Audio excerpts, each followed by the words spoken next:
Hi there. Sometimes when you're working on an image, you want to select, or you want to be able to quickly and easily select something that's round and maybe at an angle like these lights. But how do we do that? Well, this is the trick I came up with, and maybe, just maybe, um, you'll get some use out of it, right?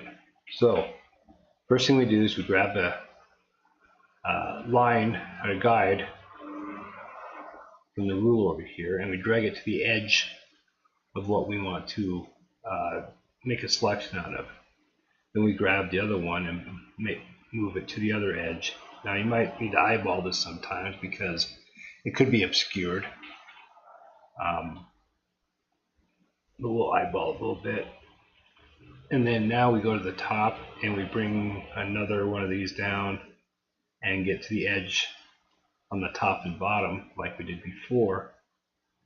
And lo and behold, we grab our oval tool, our oval selection tool, and we just click up here. It should just snap, and we go all the way down to here. Oops, I didn't do it right because I didn't. Oops, I also hit the wrong button because I'm used to the Mac. But yeah, it should snap to that,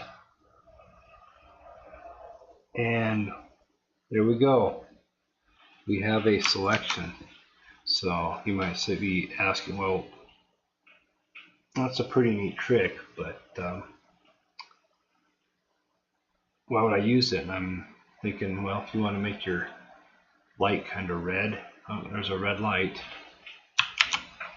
and then so it would be better that way. So there you go, you got a red light, and it looks a lot better, and life is better. So I'm hoping that that little trick will be useful to you if you didn't know it. It's entirely possible you didn't know it. Apparently, at the end of my videos, I'm supposed to say smash the like button and hit a bell. I'm not gonna say that though because I don't like how that sounds. And yeah. Anyway, I will talk to you later when I have more tricks. Bye.